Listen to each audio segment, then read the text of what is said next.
If I had $10 for every time that I heard that the drug war is racist or that crack cocaine laws were put into place by racists, I would have hundreds of thousands of dollars at this point. It's fairly normal to hear about the war on drugs being something that was concocted to harm blacks. But is that true? Were crack cocaine laws actually put into place for racist reasons? Or should we just consider culture?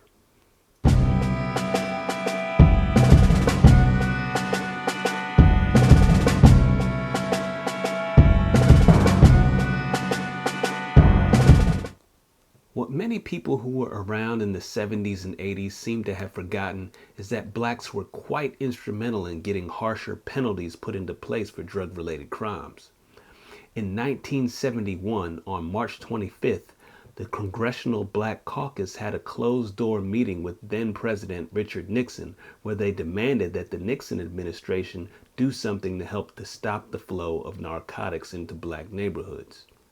Democratic Representative Charles Rangel was recorded in this meeting telling the president that he knew that he had the ability to stop the drugs and that they wanted him to use everything in his power to do so.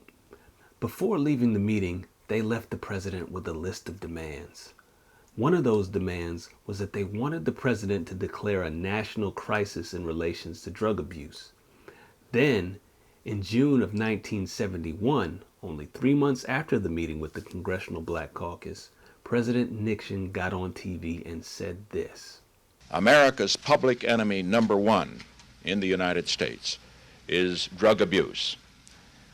In order to fight and defeat this enemy, it is necessary to wage a new all-out offensive. Now, this wasn't the first instance of blacks pushing politicians towards doing more about drugs, and it wouldn't be the last time either.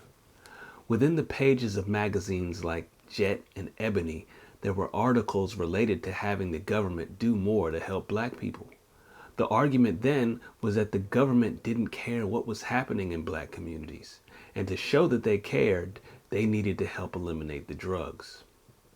Now, how many people know about the Rockefeller Laws in New York? They imposed mandatory minimum sentences on even first-time, non-violent offenders, removed discretion from judges and placed it in the hands of prosecutors, and limited plea bargaining. But what people may not know is that Nelson Rockefeller was a huge supporter of the NAACP. He was also one who pushed the idea that drugs were a social problem, not a criminal problem. That is, until he was pushed. In January of 1973, he and black members of the NAACP held a press conference and pushed hard for harsher penalties for drug pushers. Prominent black leaders thought that Rockefeller should even consider tougher penalties, including the death penalty for drug dealers, while conservatives like William F. Buckley were against harsher penalties.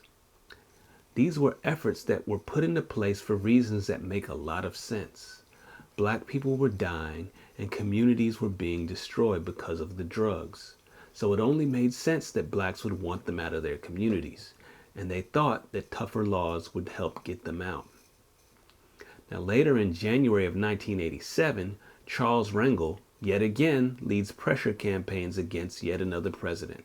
This time it was President Ronald Reagan, pressuring him about not doing enough about crack. President Reagan at this time was trying to cut spending to the tune of $913 million on the drug war because it was costing too much money. Of course, this led many on the left to call him a racist for basically trying to end the drug war. Now, isn't that the exact opposite of what blacks call Republicans racist for today? Today, the drug war is racist and should be ended in the minds of many. And it wasn't just Charles Rangel. You also had people like the Reverend Jesse Jackson, who did a speech at the Democratic National Convention in July of 1988, who also said things about the government not doing enough to stop the drug trade. We need a real war on drugs. You can't just say no. We can go and buy the drugs by the boxes at the port. If we can buy the drugs at the port, don't you believe the federal government can stop it if they want to? So, at the end of the day, There's a wealth of information debunking the idea that drug laws were put into place by racists.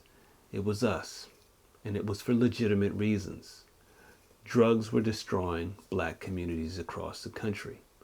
The question we should be asking is why we let these same politicians try to sell us on an idea that is so much different from what they said in the 70s and 80s.